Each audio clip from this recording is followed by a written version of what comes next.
Hi guys, welcome back to A Little Bit of Everything family. Hi, if you guys don't know who I am Dr. Emily Juarez, aka just Emily on this channel, and we have a very special guest today on our panel. First of all, welcome to Podcast 74, where we talk about different issues, different topics, where we bring on special guests. They kind of introduce themselves as what they do and what they know, and we talk about different topics. Today, I would like to introduce Counselor Robert Ryan, who is going to be talking to us today. So, Counselor Ryan, introduce yourself.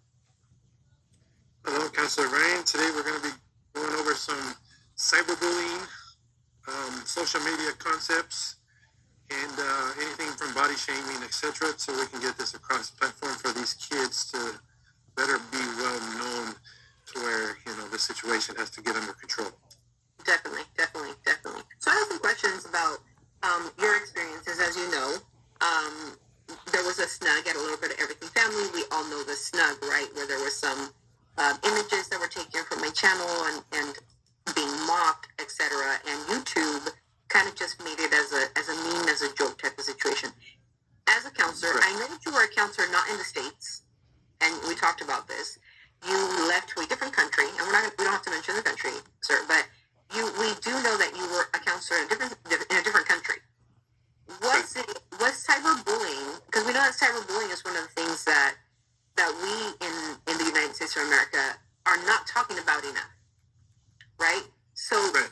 how do you feel that cyberbullying in the States, California, America, differs from where you were at and where you were counseling?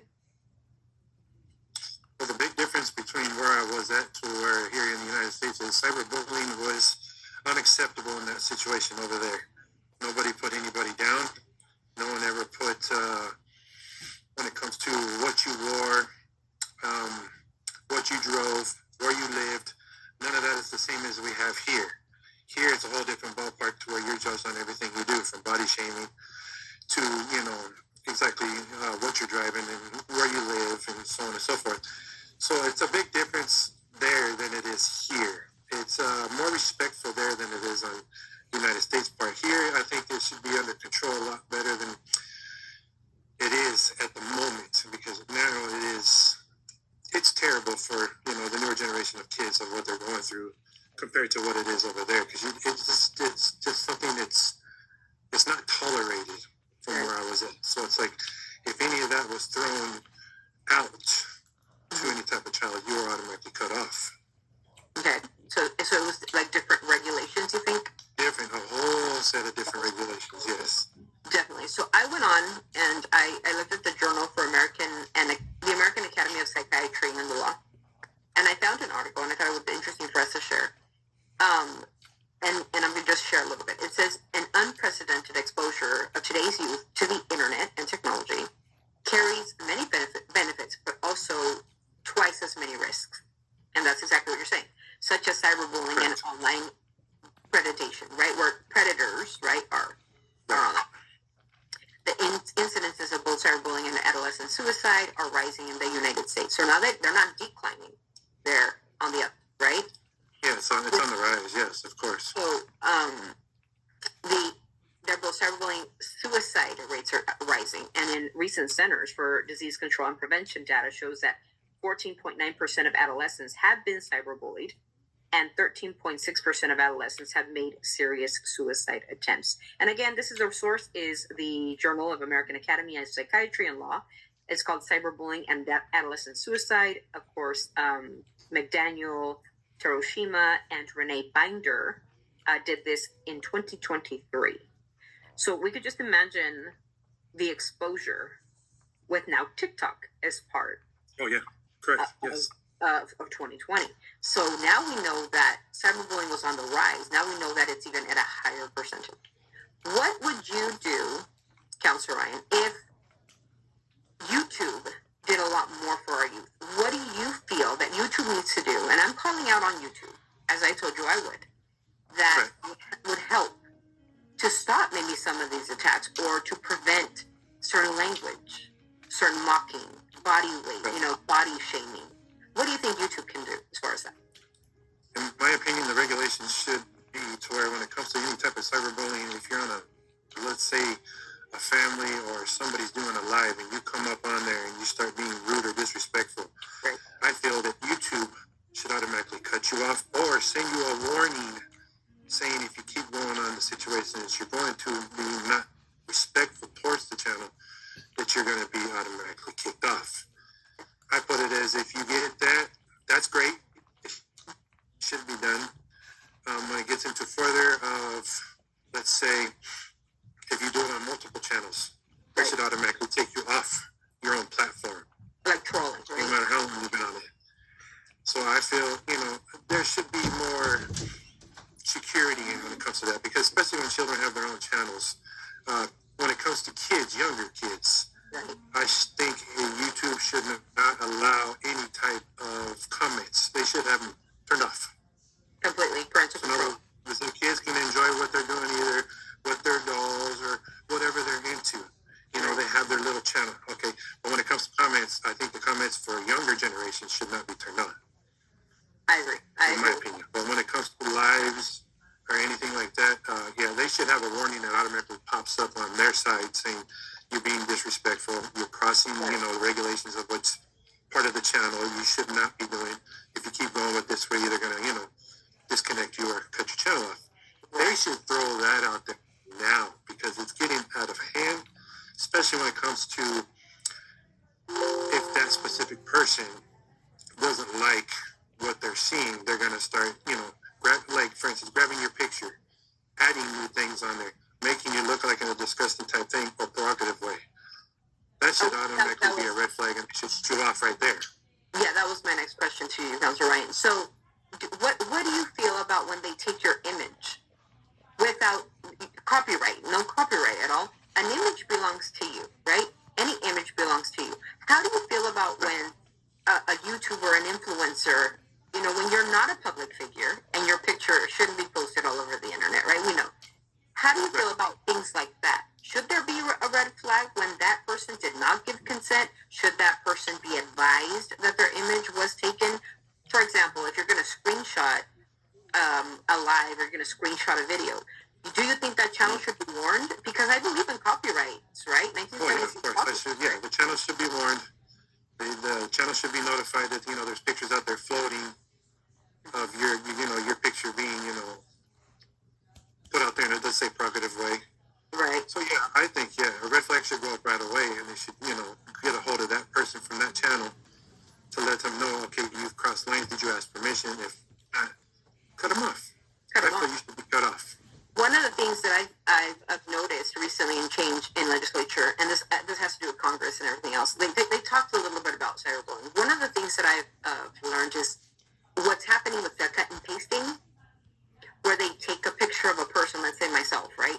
They cut and paste my body, my face, into a completely different family. Right. Which is really scary, right? They take your picture and they say, oh, this is my wife, and I'm the husband, and here are 3 children. And that's me in there.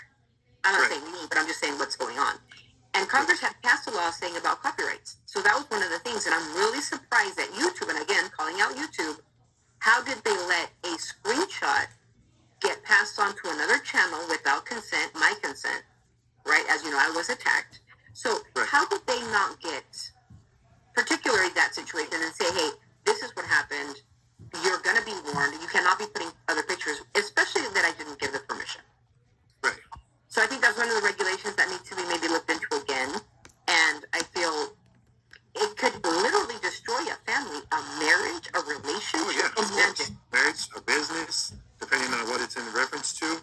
Yeah, let's talk about the Coldplay thing. Right, the Coldplay. Did you see that Coldplay went completely viral, where the man was like having an affair, right? Right. And he was like accidentally posted on there. Well, he's a public figure, right? He's at a public event, and people actually recorded the individual, right, with having the affair. But imagine the embarrassment for the family, for the wife. Right, exactly. Yeah, the wife or husband seeing that on national TV.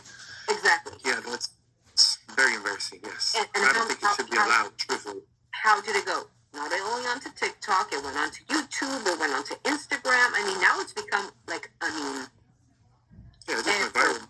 Yeah. Right. So I think that's one of the dangers, and I think that we should make the reason why I did this podcast with you, Councilor Ryan, is because I wanted to get that out there and afloat of the idea that people should not have that ability. Right. That people should absolutely not have kids.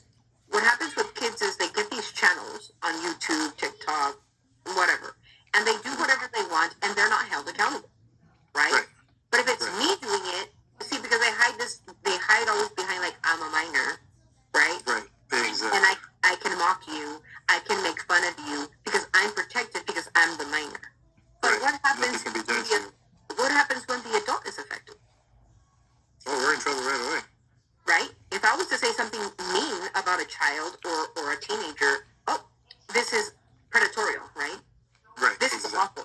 Wait a minute. But this is in retaliation to what was said about me, which I have not done so. But I think that's one of the things that should be investigated, I'm assuming, or maybe like, I agree. yes, taking a look after, because we can say like, oh, we could be mad and I can say my spew and speak my piece because I have a First Amendment speech, right? I have the First Amendment to say, this is what happened to me, I didn't appreciate it, and it could be a joke, but they hide behind that I'm a minor, right?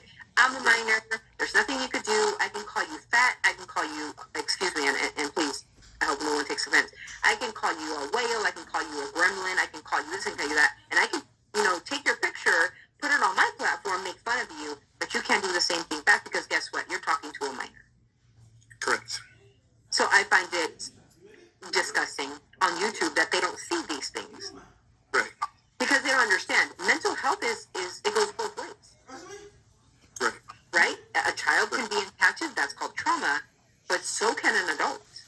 Correct. Especially if they affect you emotionally or copyright issues. There is that line. I think that YouTube, and I'm calling out YouTube, they really need to go in and investigate these types of things because I feel that it is affecting our mental health, not only as an adult, but also our children.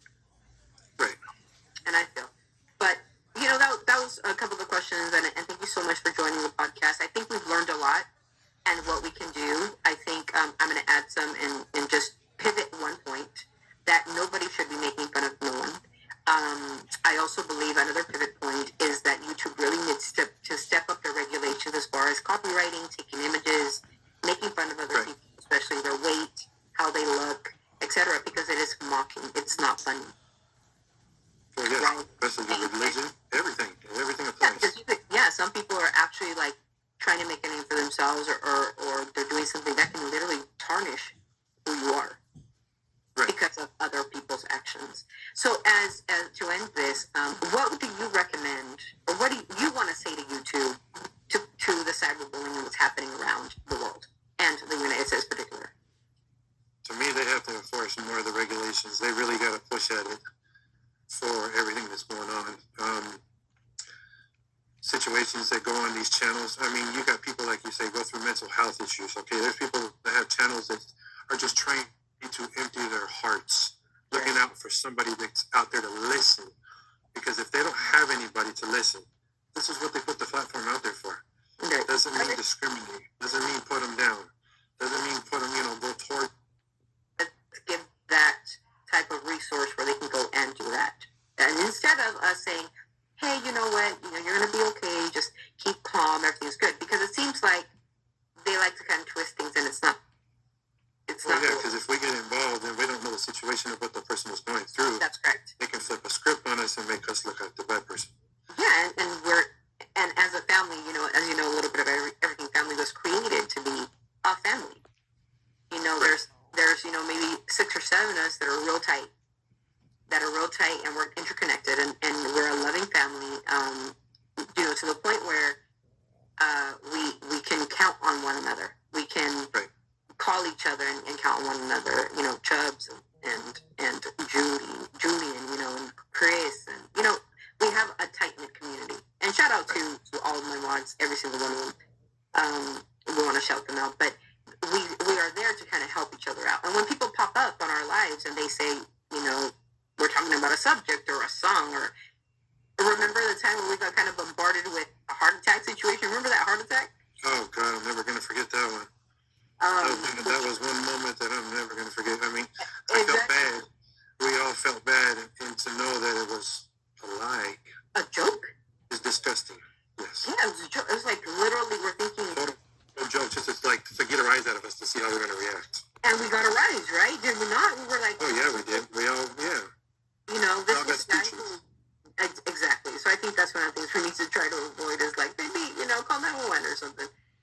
But anyways, so I wanted to thank you and thank you so much for doing this with me. Of course, we'll be doing a lot more podcasts where we'll be talking about other different types of issues that are going on, not only on the internet, but outside the internet. We're going to be talking about other situations that are something important for the community, especially the YouTube community, because we're a part of YouTube. But just to let everyone know that we want to spread not misinformation, but information that might be helpful to others. And of so, course, and also for parents that are going out to any channel that's out there, or even our channel, pay attention to your kids. Absolutely agree. Again, you don't know what they're doing behind. Definitely, 100%, definitely. Behind your back, channelizers and so forth. Absolutely. Well, I wanted to thank you so much. I want to thank you very much, and thank you for being part of a Live for Everything family. As you know, we're a co-channel now, and